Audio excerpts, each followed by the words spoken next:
Alright, I'm showing everybody the Moodle assignment on this video, so for all the people who are absent today, go check Moodle for your Moodle assignment. I'm going to flash up the governing one more time. Let's go over that real fast. Alright. We talked yesterday about the last of the isms, because Romanticism is not really part of isms, right? Everyone understands that? It's just your art literature update as it were. So the last of the isms, socialism, anarchism, and Marxism.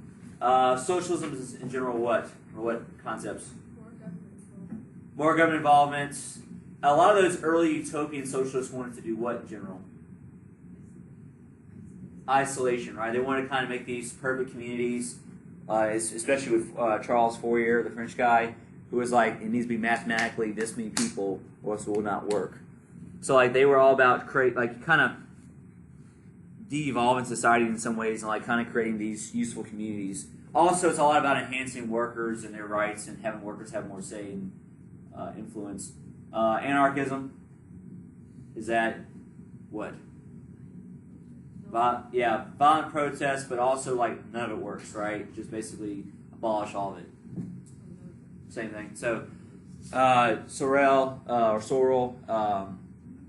the other guy we talked about, all those guys are basically like, none of these ideas work. The government's, causes all these problems.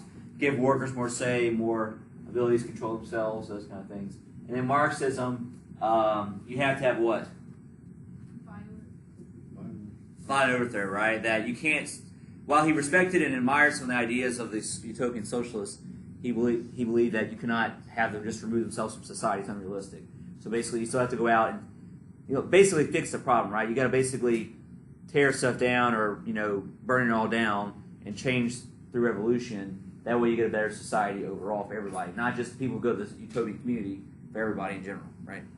Oh, I felt like my phone was like listening to our lecture yesterday because a meme popped up on Instagram and it was like the U.S.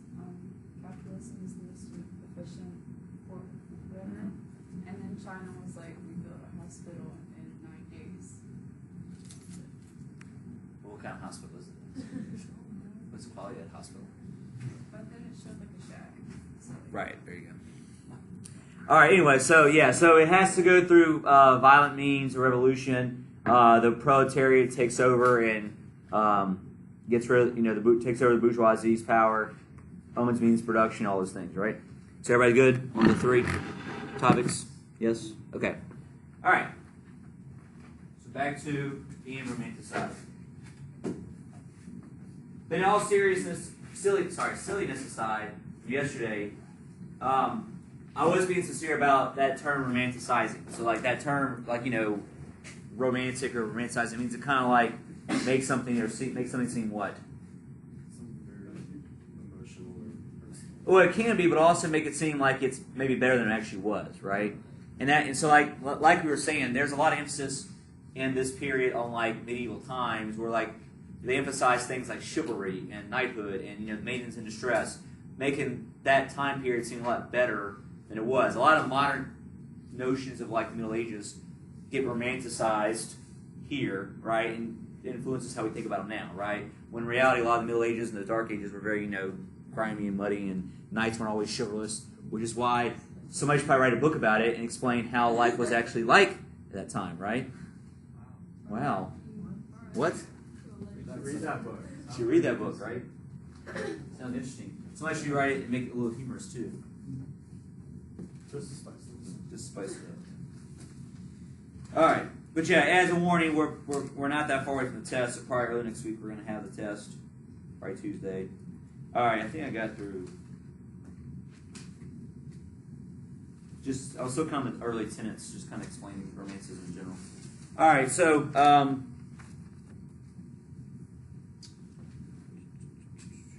and I also said, while Enlightenment valued public life and civic affairs, Romanticism delved into supernatural and turned inward to hidden recesses of the self. I think I said that too yesterday, right?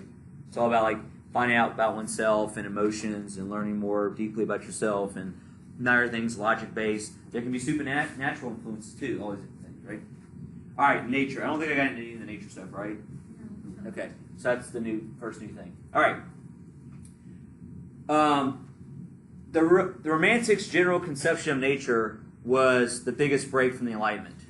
So this is the biggest jump or break from the Enlightenment, is the conception of nature. And you kind of remember this a little bit from last year in U.S. history, probably, and probably from this year in literature and in English. Like the Transcendentalists, right? The Romantic writers of America, also very big into nature, right? Emerson, Thoreau, James Fenimore Cooper, Washington Irving, a lot of nature stuff. Classicists weren't interested in nature, really. They're all about, the law and about, rationality and think about, like, how can I better my country and government, those kind of things. Romantics were enchanted by stormy seas, untouched forests, icy Arctic wastelands, like, just these intense, beautiful nature spots, right? That's why Thoreau goes and lives next to a pond for 2 years. Whatever. You just walk to the local grocery store and buy all the food things. No, it's too convenient. I want to be That's like. what he did though. Oh yeah. Oh right. Yeah, he wasn't really isolated, but he got to live in the the nature and got to experience ruggedness. Right, exactly. Nature can be awesome, a source of beauty and spiritual inspiration. Romantics saw growth of industry as ugly and brutal attack on nature. So Romantics saw the growth of industry or ugly, brutal attack on nature. They obviously, and this is one of the reasons why some of these guys are inspired to move away from society or create these utopian communities, because they feel like industry is just so devastating to our society. They sought to escape to unspoiled lakes and forests. They idealized the Middle Ages because it's too that's one of the reasons why they idolized the Middle Ages, because they were so in tune with nature when they were on their manors, working in the fields, living in filth and dirt and everything else, right? But on this note, I've seen these the AP test likes to bring pictures out or talk about this. Like this, I would say from all the literary movements, this is a fairly popular one. I've seen this painting in the test.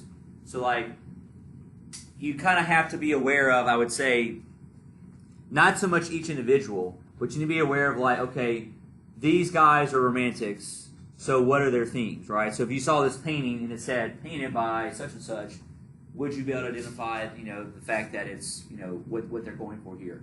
But this is what they're kind of going for here, wild, stormy, unchecked nature, right? And that's very inspirational for the Romantics, right? Not pictures of Greek and Roman columns or Napoleon holding a staff or riding a horse or whatever, right? Like the neoclassicists. No arches, no columns. No arches, no columns. Sorry. Is it even art?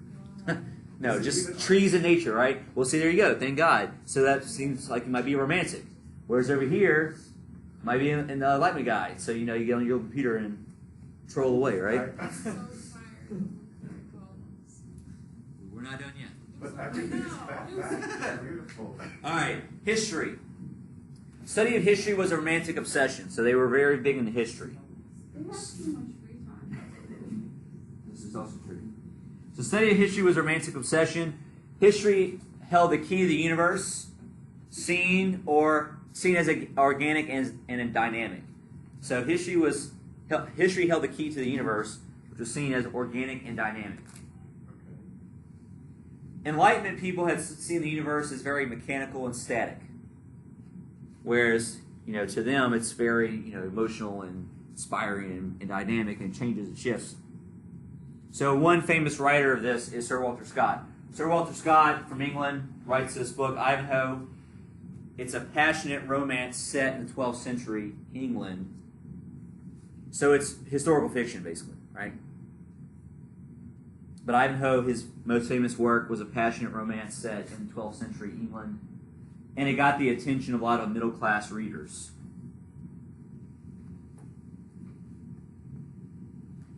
There's another French romantic, I'm not going to give you his name because it's not important, who studied French history and encouraged its people to search past for their special national identity.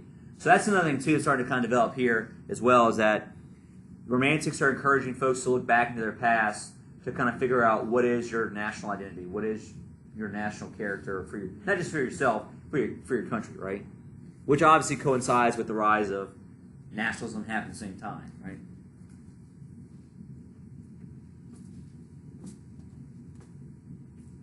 Then you have lifestyle. So they live with emotional intensity. Romantics live with emotional intensity. Obsessive love affairs. Duels to the death. Very extreme, right? Madness. Strange illnesses. And suicides are not uncommon. If I can't live with this person, right? Okay, so basically everything is just... Right, very dramatic. Exactly. Unlike the Enlightenment folks, the neoclassicists who are like, I gotta be here, like, do my duty for my country, my state. I gotta go on the street, give a speech, right? Whatever happened to Rococo, everything was just nice and pretty. Everything Little cherubs flying around in the background, right? Everything was just nice colors and... No! It's gotta be intense, right? Apparently. Romantic artists typically led the bohemian lifestyle. So romantic artists typically lived a bohemian lifestyle. Their hair was long and unencumbered, as opposed to like a wig. So they let their hair down, literally. They didn't wear wigs anymore. They were au naturel. They rejected manners and morals of refined society. Like, we don't have time for this kind of stuff, right? We have to live life to the fullest. We have time for morals. What if we have multiple partners? Whatever, right? I don't have time to eat with utensils. I gotta feel stuff. Exactly. What if I put on women's clothing? Who cares, right? It's all about living in the now. They push individuality and finding one's unique potential. They push individuality and finding one's unique potential. I'm sure you discussed the Shelleys, right? Did you talk about the Shelleys and their like personal history at all? We don't even talk about it. So that's not talking about, right? Go. Why are they at this house writing stories for a long period of time with all these random people, right? What else is going on in this place? Just so long. Exactly. They're hanging out. They're roasting marshmallows. Exactly. This is friends. Just doing friendly things. Nothing weird going on at all. 5 feet apart. So that's my point. Like the Shelleys are a prime example of that. In the circumstances which she wrote Frankenstein in, that's what else was going on in that situation, right? That's the romantic lifestyle, the bohemian lifestyle, just doing whatever freely. All right, literature. So all these names, we're not gonna learn individual things about each of these people, but these are names that are all romantics, and there's kind of two different phases of romantics.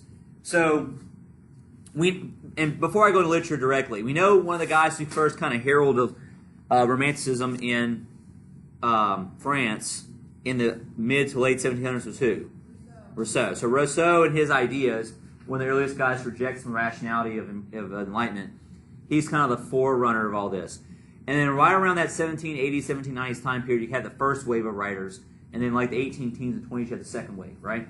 So the first wave of English writers are William Blake, Wordsworth, Samuel Taylor Coleridge, and Sir Walter Scott. They're all writing like right around the turn of the century, 1790s, that kind of time frame. So William Blake, William Wordsworth, Samuel Taylor Coleridge, Sir Walter Scott. Have y'all read any of these guys this year? Or read ever? This year, I read a really interesting poem by Coleridge. Which one? It was Child Roland to the Dark Tower Came. Yeah. I have no idea. He did a lot of drugs. I know. I just So, yeah. He actually wrote, Samuel Taylor Coleridge actually wrote my favorite poem of all time, which is The Rhyme of the Ancient Mariner. Have you ever read that? Yeah, I read that. Okay. So it's an epic poem, but it's great. It's also out there too. But The Rhyme of the Ancient Mariner, they made a song about, there's a rock band made a song about this. Y'all heard I it? was just saying, what? Iron Maiden? Oh, yes. Okay. Of course, They talk about it in Frankenstein, though. Like, he references it a lot when Yeah. I was talking about, like, Walter or whatever his name is. So, he also writes Kubla Khan, that poem as well too. Okay. So Wordsworth and Blake are also fairly well known. Blake also was an artist. He did like the Red Dragon painting. Okay. Anyway. Yeah. Anyway, then you have kind of the second phase of the Romantic English writers: Lord Byron, Percy Bysshe Shelley, Mary Shelley, his wife, and daughter of Mary Wollstonecraft, right, and John Keats, right. So for these guys, they mostly wrote poetry. Some of them also wrote full-on novels. As far as the writers go, Mary Shelley wrote Frankenstein, if you're most familiar with, a work that explores the emotional and supernatural realms. Obviously, because there's a dead guy that comes back to life. Some think this might have been like some kind of allegory about the French Revolution. I don't know. Yeah, that's fine. The French Revolution. I don't think she cares. For no reason. Exactly. So she's the daughter of Mary Wollstonecraft, husband of Percy Bysshe Shelley. The story Frankenstein symbolized science could be dangerous when attempting to control nature. And that was kind of a big theme with these guys. Obviously, if nature's big, it's a lot of man versus nature, science versus nature, right? And usually who wins? Nature, right? Yeah. Lord Byron. Lord Byron was a fairly young fellow writing poetry, and he was a satirist as well. He admired both nationalism and classical Greek culture. So Lord Byron admired both nationalism and classical Greek culture. I guess I can stop this video now.